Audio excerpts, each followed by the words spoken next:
Next method है super profit method.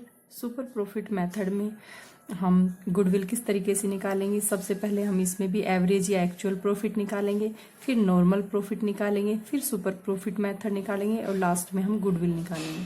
तो इसको हमने स्टेप बाय स्टेप करना है। तो एवरेज या एक्चुअल प्रॉफिट हम एज इट इज़ निकालेंगे जैसे हमने क्वेश्चन में फर्स्ट में किया था। मान लीजिए 2008, 9 और 10 के अंदर 10,000, 11,000 और 9,000 के प्रॉफिट दिए हैं। तो सबसे पहले हम एवरेज प्रॉफिट निकालेंगे। तो एवरेज प्रॉफिट जो है वो होता है total amount of profit divided by number of years. तो यहाँ हमने टोटल अमाउंट हमारी है 2008 में 10,000, 11,000 एंड 9,000।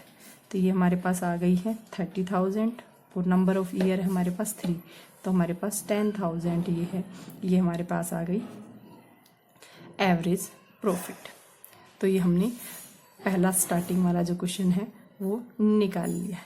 सेकंड हम बात करते हैं कि जो हमारी क्वेश्चन में दी हुई है कि हम नॉर्मल प्रॉफिट किस तरीके से निकालेंगे। नॉर्मल प्रॉफिट निकालने के लिए हमारे पास कुछ वैल्यू दी होगी। मान लीजिए कैपिटल एम्प्लॉयड हमारे पास दिया हुआ है 80,000 का, रेट ऑफ रिटर्न भी हमारे पास दे रखी है 10,000 की।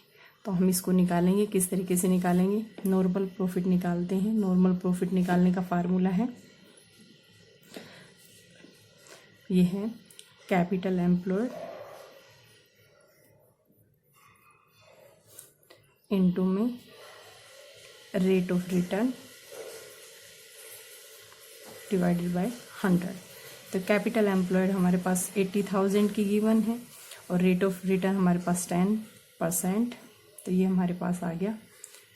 नॉर्मल प्रॉफिट हमारे पास आ गया 8,000 रुपीज़ का। अब हम निकालेंगे सुपर प्रॉफिट। सुपर प्रॉफिट निकलेगा। सुपर प्रॉफिट निकालने का फार्मूला है एवरेज प्रॉफिट। एवरेज प्रॉफिट में से हम नॉर्मल प्रॉफिट लेस करेंगे तो ये हमारे पास सुपर प्रॉफिट निकलेगा। एवरेज या एक्चुअल प्रॉफिट हमारे पास 10,000 का है, नॉर्मल प्रॉफिट हमने निकाला है 8,000 का। तो ये हमारे पास 2,000 जो है सुपर प्रॉफिट आ गया। अब हम गुडविल निकालेंगे। तो गुडविल निकालने का जो फार्मूला है वो है सुपर प्रॉफिट। क्योंकि यहाँ सुपर प्रॉफिट इसलिए लिखा है क्योंकि सुपर प्रॉफिट मेथड से क्वेश्चन निकाल रहे हैं। अगर हम एवरेज प्रॉफिट से निकालते तो हम एवरेज प्रॉफिट लिखते हैं। तो super profit into number of year purchased. Super profit हमारे पास 2,000 है, नंबर ऑफ ईयर परचेज मान लीजिए 2 है, तो ये हमारे पास आ गया 4,000।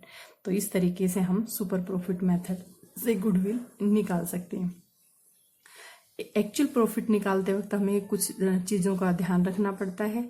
अगर एक्चुअल प्रॉफिट में से कोई अबनॉर्मल लॉस दिया हो तो उसको हम ऐड कर देंगे। अगर कोई अबनॉर्मल प्रॉफिट दिया हुआ होगा तो उसको हम लेस कर देंगे। और एवरेज प्रॉफिट में से हमेशा अगर ओनर्स का कोई सैलरी दे रखी है या फिर कोई रेमुनरेशन दे रखा है किसी डायरेक्टर का तो उस फीस को हमेशा लेस करेंगे। और इसमें से हमेशा इनकम टैक्स को भी हम लेस करके दिखाएंगे। तो ये चीज़ें कुछ ध्यान रखनी है हमने। अब हम एक क्वेश्चन करके देखते हैं। Illustration number 3। क्वेश्चन नंबर 3 देखिए एक बार। क्वेश्चन नंबर 3 में the gamma company is to be. अब ये क्वेश्चन को मैं पढ़ के सुनाने की ज़रूरत नहीं है, काफ़ी ज़्यादा टाइम ले लेता है। तो मुझे लगता है कि मैं सीधा ही क्वेश्चन को करूं।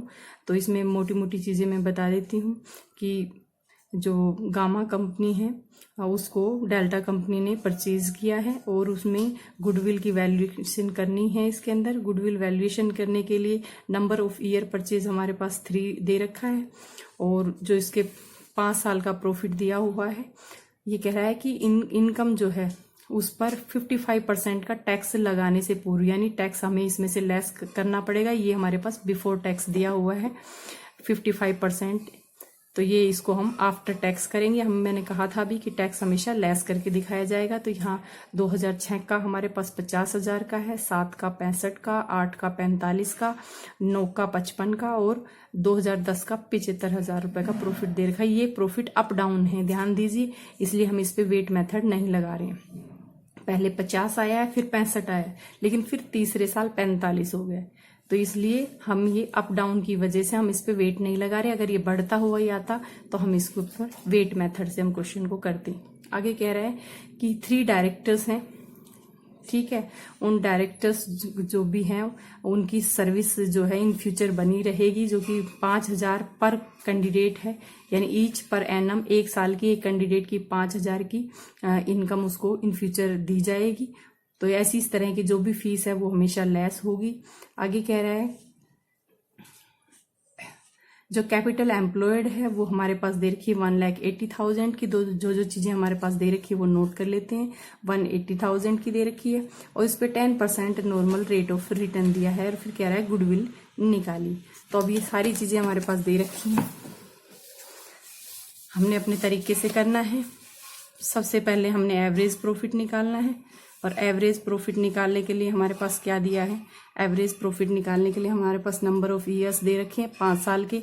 तो 5 साल के कौन कौन से साल है हमारे पास, 2006 का है, 2006 के बाद 7, 2008, 2009, 2010, 5 साल का हमारे पास प्रॉफिट दे रखा है 50,000 और ये दूसरा है 65,000 और 8 का है 45,000 और उसके बाद है 2009 का 55,000 और उसके बाद 75,000।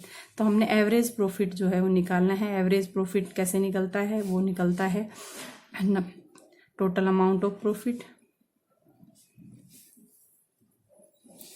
Divided by number of years. तो ये हमारे पास टोटल प्रॉफिट कितना हो गया, 50,000, 65, 45, 55 और 75। ये सारा हमारे पास आता है 2,90,000 का। और ये नंबर ऑफ ईयर हमारे पास आ गए 1 2 3 4 5 500। तो ये हमारे पास अमाउंट जो आई है ये आई है हमारे पास 58,000 रुपये की। ये हमने एवरेज प्रॉफिट निकाल लिया। अब हम नॉर्मल प्रॉफिट निकालेंगे। नॉर्मल प्रॉफिट निकालने का फार्मूला था हमारे पास कैपिटल एम्प्लॉयड या कैपिटल एम्प्लॉयड इन्वेस्टेड एक ही चीज है, ये ध्यान रखिए। कैपिटल एम्प्लॉयड या कैपिटल इन्वेस्टेड ये एक ही चीज आती है, इसमें कंफ्यूज होने की जरूरत नहीं है। कहीं एम्प्लॉयड लिखा है, कहीं आपको इन्वेस्ट मिलेगा, ठीक है। इनटू में नॉर्मल रेट या रेट ऑफ रिटर्न एक ही चीज है, नॉर्मल रेट या नॉर्मल रेट ऑफ रिटर्न एक ही चीज है, डिवाइड बाय 100। ये कैपिटल इन्वेस्ट हमारे पास क्वेश्चन में दी हुई है 1,80,000 की और रेट हमारे पास दे रखा है 10% का। तो ये हमारे पास आ गया 18,000। ये हमारे पास आ गया नॉर्मल प्रॉफिट। अब हमारे पास एवरेज प्रॉफिट भी है, हमारे पास नॉर्मल प्रॉफिट भी है। तो एवरेज प्रॉफिट हमारे पास क्या है, नॉर्मल प्रॉफिट क्या है। अब देखिए एवरेज प्रॉफिट हमारे पास आया था 5800, बट ये जो इनकम आई थी ये हमारी कौन सी इनकम थी, ये नेट इनकम नहीं है हमारी। ये नेट इनकम निकालने के लिए हमें जो जो इसमें चीजें दी हुई हैं वो लेस या ऐड करनी पड़ेगी। अब हमारे पास देखिए एवरेज प्रॉफिट हमने निकाला था वो था हमारे पास 58,000। अब इसमें से हमने लेस क्या क्या चीजें करनी है, लेस करनी है इसमें हमने 3 जो है वो डायरेक्टर्स थे। एक डायरेक्टर को मिल रही है अमाउंट, कितनी मिल रही है अमाउंट उसको, और इन फ्यूचर मिलती रहेगी। एक डायरेक्टर को 5,000 रुपये मिल रहे हैं, तो यानी 15,000 रुपये की जो अमाउंट है वो इन फ्यूचर उनको मिलती रहेगी। ये इनके लिए क्या है, एक्सपेंसेस है या रेमुरेशन है या फीस है। ये कितनी है, 15,000 की। तो इसको हम लेस करेंगे तो ये हमारे पास आती है 4,3,000, ठीक है। इतनी अमाउंट हमारे पास आ गई। अब मैंने कहा भी था कि एवरेज प्रॉफिट जब आप निकालोगे तो टैक्स का ध्यान देना है कि टैक्स कितना है, तो उसमें से हम टैक्स को लेस करेंगे 4,3,000। ये अमाउंट के ऊपर हम 55% जो है वो टैक्स लगाएंगे। तो ये हमारे पास अमाउंट आती है 4,23,650। तो ये हमारे पास अमाउंट आएगी 1935 यानी 19,350 रुपये। तो ये हमारा क्या आएगा, actual average profit.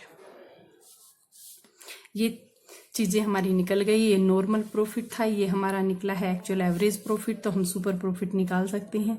Super profit निकालेंगे तो क्या आएगा, एक्चुअल एवरेज प्रॉफिट में से नॉर्मल प्रॉफिट हम लेस करेंगे। एक्चुअल एवरेज प्रॉफिट हमारा है 19,350 का, और इसमें से हमने 18,000 की अमाउंट लेस कर दी। तो ये हमारे पास आया 1350।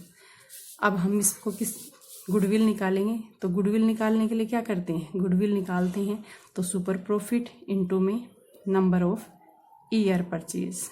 तो ये सुपर प्रॉफिट है 1350 का, और नंबर ऑफ ईयर परचेज हमारे थे 3। तो ये अमाउंट हमारे पास आ गई 4050। ये हमारे पास क्या आ गई, गुडविल आ गई। तो इस तरह से क्वेश्चन करने की कोशिश कीजिए। जो नेक्स्ट क्वेश्चन है, उस क्वेश्चन में जो कैपिटल एम्प्लॉयड है वो आपको गिवन नहीं है, वो क्वेश्चन में आपको निकालनी पड़ेगी। तो उसके लिए एक फार्मूला है,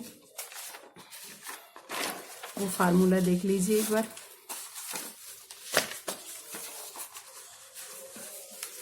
उसमें आपको नेट कैपिटल एम्प्लॉयड निकालनी पड़ेगी, और उसके लिए हम जो फिक्स एसेट्स है उसमें हम करंट एसेट्स को जोड़ेंगे, और उसमें से हम आउटसाइडर जो लायबिलिटी हैं उसको हम लेस कर देंगे। तो इसके अंदर फिक्स एसेट्स में सिर्फ फिक्स एसेट्स लेंगे, वो एसेट्स लेंगे आफ्टर डेप्रिसिएशन। अगर कोई डेप्रिसिएशन दिया है तो डेप्रिसिएशन को लेस करने के बाद जो अमाउंट आएगी वही अमाउंट हम फिक्स एसेट्स में लेंगे, करंट एसेट्स लेंगे।